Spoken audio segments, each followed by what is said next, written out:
Hello dear students, once again welcome you all to the Vishal Academy online classes. Today we understand about economics, and in this video we understand about chapter number 3, that's name is national income and related aggregates, and it is our fourth part. In this part we understand about again the measurement of the national income by the income method. Last video में हमने production method और value added method को समझा था, ठीक है, मतलब production या वैल्यू एडेड मेथड को. अभी हम इस वीडियो में समझेंगे इनकम मेथड को. तो ये इनकम मेथड के थ्रू कैसे हम नेशनल इनकम को कैलकुलेट करेंगे, थोड़ा इसको देख लें.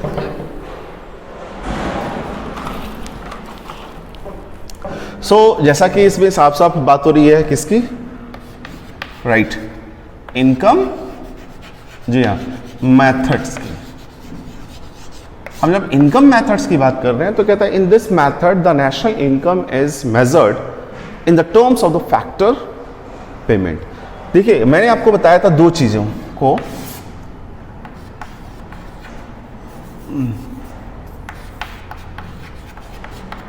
Factors of services and factor of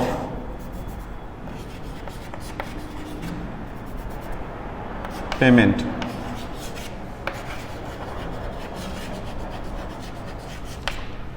तो एग्जैक्टली क्या सर्विसेज तो हम ले देते हैं. सर्विसेज में हमारा लैंड आ जाएगा, लेबर आ जाएगा,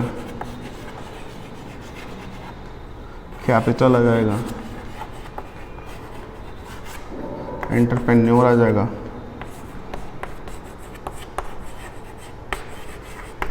तो अगर हम बात करें लैंड का, तो लैंड में नॉर्मली अगर हम देते क्या है, रेंट पेड करते हैं पेमेंट के रूप में. लेबर की बात करें तो वेजेस देते हैं. इंटरेस्ट, कैपिटल की बात करें तो इंटरेस्ट पेड करते हैं. और जब हम बात करते हैं एंटरप्रेन्योरशिप की, तो यहाँ पे हमारे पास आती है प्रॉफिट. इसके बारे में बहुत सारी बातें हो चुकी हैं हमारी आपकी क्लास में भी. तो यहाँ पे नॉर्मली ये भी कहता है कि इसको मेजर करने के लिए हम किसको यूज करते हैं, फैक्टर ऑफ पेमेंट्स को. और वी कहता है the owners of the factor of production. किसे, फैक्टर ऑफ प्रोडक्शन को, जैसे लैंड, लेबर एंड इंटरप्राइजेस की अगर बात कर लें, तो फिर कहता है ड्यूरिंग एन अकाउंटिंग, एक अकाउंटिंग ईयर में जो फैक्टर ऑफ प्रोडक्शन होती है या फैक्टर ऑफ सर्विसेज होते हैं, उनको फैक्टर ऑफ पेमेंट देने का जो वैल्यूएशन होता है वो उनको मेजरमेंट करने का काम करते हैं. फिर कहता है this method is also called the share method और end of factor payment method. बड़ा अच्छा है, यहाँ पे आपको मिल जा रहा है वर्क कि इस मेथड को हम शेयर मेथड्स और पेमेंट, फैक्टर पेमेंट मेथड्स के भी नाम से जानते हैं. तो ये जो दो वर्ड आया, कौन सा, पहला शेयर मेथड और दूसरा पेमेंट मेथड. इन दोनों को भी हम किस नाम से जानते हैं, इनकम मेथड्स के नाम से जानते हैं. These are the nickname of income method. The estimation of the net national product at factor cost by the income method जो हम करेंगे, तो इसमें कहता है estimation of the compensation of the employ. इसमें किसको रखेंगे, कंपनसेशन ऑफ एम्प्लॉय को. अब एम्प्लॉय को कंपनसेशन क्या मतलब, एम्प्लॉय को क्या क्या मिलता है, क्या क्या उसके वर्क के बदले मिलता है. तो नॉर्मली अगर देखें तो वेजेस एंड सैलरी मिल जाते हैं, वेजेस एंड सैलरीज. दूसरा आ जाता है पेमेंट इन काइंड, यानी किसी सामान के रूप में हम क्या करते हैं, पेमेंट करते हैं. तीसरा की अगर बात करें तो employment contribution of to social welfare, यानी कंट्रीब्यूशन की बात कर लें, फॉर सोशल वेलफेयर के लिए इनका भी पेमेंट करना पड़ता है. एंड पेंशन यानी ट्रांसफर पेमेंट के लिए भी हमें क्या करना पड़ता है, ये पेमेंट करती है कंपनियां किसको, अपने एम्प्लॉयज को.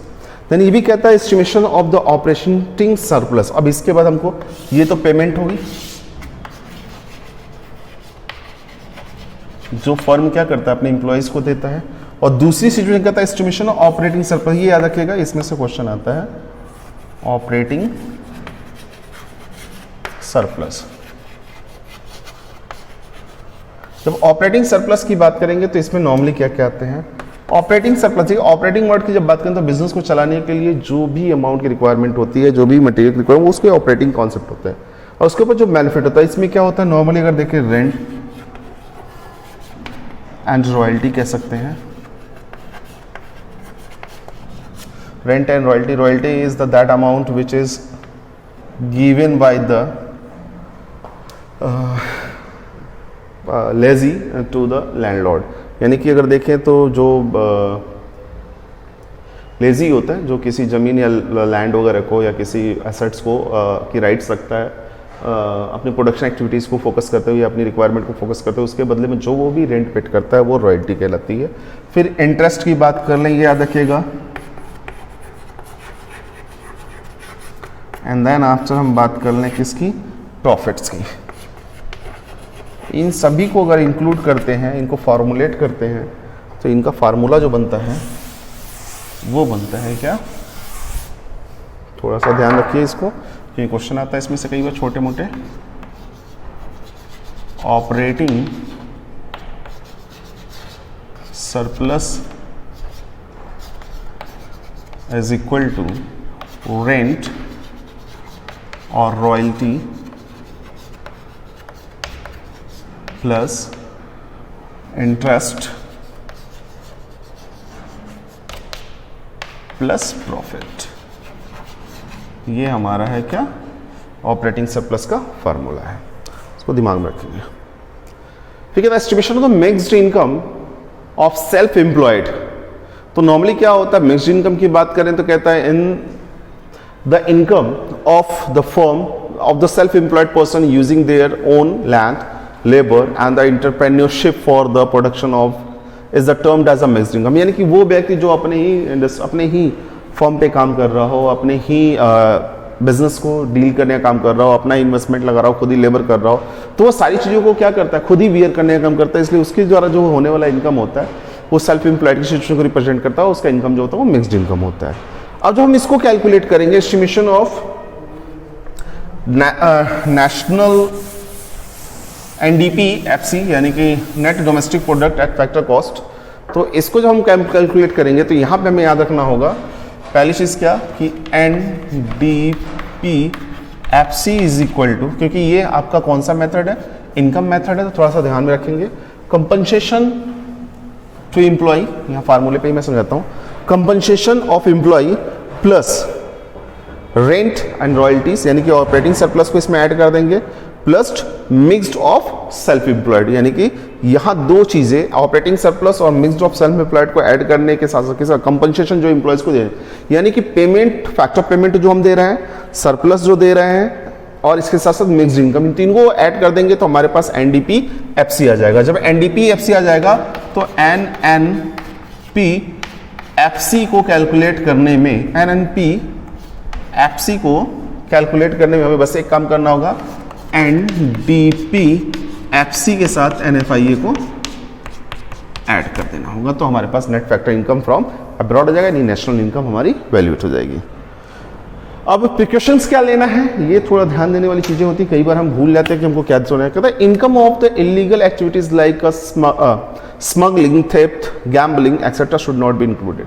यानी कि नेशनल इनकम में जब हम कैलकुलेट करते हैं खासतौर से इनकम मेथड के थ्रू, तो जो स्मगलिंग के थ्रू आ रहा है, इलीगल एक्टिविटीज के थ्रू आ रहा है, चाहे वो चोरी करके आ रहा हो, गैम्बलिंग करके आ रहा हो, उनको हम अपने इनकम का पार्ट नहीं मानते हैं। फिर कंपनसेशन और paid off on the sales and the production purchase of the second hand goods are to be included. अब कहता है कि जो सेकेंड हैंड गुड्स होते हैं उससे हमको जो बेनिफिट होता है, जो अमाउंटिंग होती है हमारी, उसको हम इसमें इंक्लूड करते हैं। वैल्यू एडेड में नहीं करते, लेकिन यहाँ पे करते हैं। फिर कहता है the transfer payment like old age pension, unemployment allowance, scholarship, फिर pocket expenses should not be included, इसको हम इसमें ऐड नहीं करते क्योंकि ये हमारी इनकम नहीं होती है, ये हमको दिया जाने वाला ट्रांसफर पेमेंट होता है नॉर्मली। अगर देखिए फिर कहता है कि income in terms of the windfall gain should not be included, जैसे अचानक से कोई पैसे हमको मिल जाते हैं, लॉटरी लग गई आपकी, तो वो जो गेन होता है वो उसको हम इसमें इनकम के पार्ट में नहीं रखते, उसको इंक्लूड नहीं करते। फिर कहता है imported rent of the owners occupied his house is to be treated as a along with the rent as a components of the factor income। अगर कोई मान लीजिए हमारा घर है और कोई उस पर रेंट पे रहता है, तो उसके थ्रू जो होने वाला हमारा इनकम है वो इसको ट्रीट किया जाएगा रेंट के थ्रू। फिर कहता है the national income tax is paid out of the compensation of employees it should not be separately added by the estimation of the national income. कहता है इनकम टैक्स अगर कोई कंपनसेशन पे कर रहा है एम्प्लॉइज, यानी इनकम टैक्स को एम्प्लॉय पे करने का काम कर रहा है, it should not be the separated, उसको अलग नहीं रखेंगे, ठीक है, in the estimation of the national income, वो भी उसमें इन्वॉल्व होगा, उससे अलग नहीं होगा, इसको माइनस नहीं करेंगे। फिर कहता है ब्रोकेज ऑन द सेल्स और the purchase of the shares and bond is to be included. अगर ब्रोकेज की बात करें, ब्रोकेज के दौरान जो भी आप इनकम वगैरह जनरेट कर रहे हैं कि सेल्स को मतलब शेयर्स को खरीदने और बॉन्ड्स को खरीदने बेचने के लिए, वो उसको हम इसमें ऐड करेंगे। तो ये हमारा जो था वो नेशनल इनकम को कैलकुलेट करना था इनकम मेथड के थ्रू। यहाँ पे क्वेश्चन है, मैं यही समझा देता हूँ, जैसे डिविडेंड दिया हुआ है, वेजेस दिया हुआ है, वेजेस एंड सैलरी है, social securities contribution by the employees है, रेंट है, कॉर्पोरेशन टैक्स है और retained earnings of private corporation interest दिया उसके साथ साथ। तो इसको जब हम क्या करेंगे, तो इसमें हमने देखा कि हम ये देखेंगे क्या क्या पहले दिया जाता है। तो नेट डोमेस्टिक फैक्टर यानी कि एनडीपी-एफसी निकालेंगे पहले। तो एनडीपी-एफसी निकालने का फार्मूला हमने देखा क्या कि जो भी कंपनसेशन पेड किए जा रहे हैं एम्प्लॉयज़ को, तो यहाँ पे वेजेस एंड सैलरी आ जाएगा पहला, ठीक है, और सेकेंड वाला यानी कि इसमें जो आ जाएगा पहले हमारा फर्स्ट पॉइंट, फर्स्ट तो सॉरी सेकंड पहले आ जाएगा wages and salary, then third point जिसमें वो क्या कर रहा है, social security contribution by the employees. इसके साथ साथ देखें तो कॉर्पोरेशन टैक्स हमारे पास आ जाएगा, यानी कि अगर हम इसमें देखें तो फिफ्थ को पहले ऐड कर लेंगे। और उसका देखें तो हमारे पास रेंट, इंटरेस्ट, ये दो चीजें ऐसी हैं जो that's a part of and dividend also that's a parts of हम ऑपरेटिंग सरप्लस, यानी कि हम इसके बाद फिर ऐड कर लेंगे किसको किसको, रेंट को, रेंट हमारा है 4th नंबर पे, देन प्लस क्या करेंगे इंटरेस्ट को जो 7 नंबर पे है, एंड देन 1st नंबर पे हमारा डिविडेंड है, इसको ऐड कर लेंगे, राइट। इन सभी को अगर ऐड करते हैं तो अगर देख लें तो 2000 का हमारा क्या है सैलरी एंड वेजेस है, प्लस 100 का हमारा सोशल सिक्योरिटी कंट्रीब्यूशन है, प्लस अगर देखें तो 30 का टैक्स है, क्योंकि इसको हम सेपरेट नहीं रखेंगे, अभी हम पढ़ रहे थे। एंड देन आफ्टर अगर बात करें retained earning of the private sectors, ये हमारा जो पॉइंट नंबर 6 है, इसको भी हम यहाँ पर रखेंगे, उसको हम 10 रुपये ऐड कर लेंगे। एंड आफ्टर डेट अगर गौर करें तो 60 रुपीज़ हमारा डिविडेंड का, 300 रुपीज़ हमारा रेंट का एंड 300 रुपीज़ हमारा इंटरेस्ट का। ओवरऑल 2800 करोड़ रुपीस जो आ रही हैं वो हमारी आ जाएगी क्या, वो आ जाएगी जी हाँ नेशनल ग्रॉस डोमेस्टिक इनकम। अभी यहाँ पे net domestic product at factor cost आ जाएगी। अब इसके बाद हमको क्या करना है, नेट डोमेस्टिक फैक्टर कॉस्ट तो हमने निकाल लिया। अब देखिए NFIA कहीं है ही नहीं है, तो यही हमारी क्या हो जाएगी, नेशनल इनकम भी हो जाएगी। So dear students, in this video that's all. If you have any type of the doubt और the query, you should be consult through the Google classroom. Thank you.